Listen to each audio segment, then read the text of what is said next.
Yesterday, a colleague of mine was sharing a story. She'd been at a conference and she heard this idea called creative abrasion. And I smiled because it was like stepping into a time machine. There's a Harvard Business Review article from 1997 that was talking about putting your company's whole brain to work. And in that article, they reference creative abrasion. It kind of got me thinking, why is this coming back up again?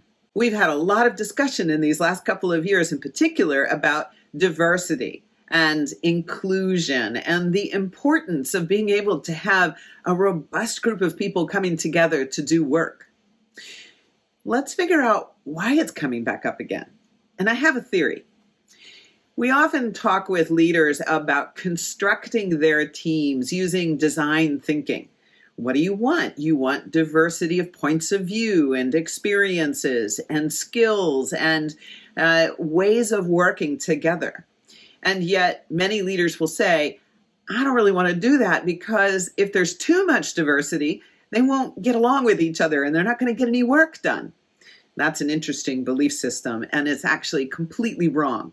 If you're going to bring your whole brain to work, it means that those kind of preliminary assessments we do of personality, for example, or preferences in learning and thinking are simply that. They're cognitive preferences, which means you learn them. And that means there's more potential to tap into. You can learn other ways. Now, easy to say, a little harder to do. Well, gosh, if I don't have a role model, how in the world am I going to learn? So really, this original idea of constructing a team with a lot of diversity is on the right track, but it's not sufficient. If you want to have constructive debate or creative dissonance, that might be another way to say creative abrasion if that word's a little too hard for you.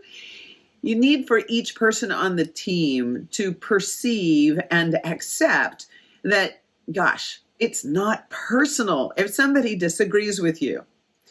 We have a lot of sensitivity in the workplace today. It's really easy for people to feel uncertain about expressing themselves. And the minute they get shut down, boy, you're not going to hear from them again. And so all that work you've done to construct a team that has the level of diversity necessary to have innovation goes out the window. So there's a really important element here. We've talked about this before. Psychological safety means there's no fear of consequence that's negative when one is expressing what they authentically see and understand about something. And boy, don't you want that. Let's talk about a little story here. All of you know the company Nike.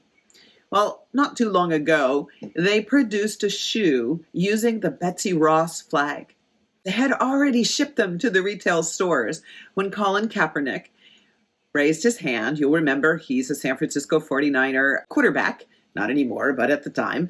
And he said, don't you realize that that's a symbol that's used by white supremacists? That's a very racist symbol. Not a good idea to have on your tennis shoe.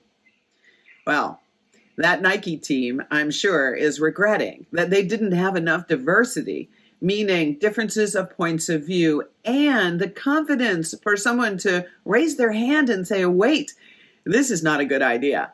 We used to call this in the financial services business, this is front page of the Wall Street Journal risk. If we don't have diversity and we don't have psychological safety for conversation, creative abrasion isn't going to happen, and it's necessary for good risk management. What creates the withholding in the first place? Withholding is, in many ways, for each of us on the team, a self-fulfilling prophecy of exclusion. If we're waiting to have the perfect thing to say, or if we're waiting to figure out just the right way to say it to not make anybody feel uncomfortable, not only will we miss the moment, we'll be perceived as having nothing to say, and it will be reinforcing that people won't ask us for our point of view, maybe not even join another team. It's important to be able to express yourself freely. And that's an important value, that the freedom to have your own point of view is a prerequisite to being able to have creative abrasion. Everybody on the team has that freedom.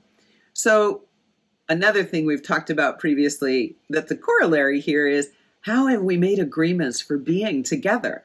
And if I'm going to feel confident to bring my whole brain to work. The things that are my comfortable habits and the things I'm growing into, I need to know that everybody on the team that I am with shares that same commitment to being respectful when we're in the midst of creative abrasion. It is a good idea, but do it with your eyes wide open.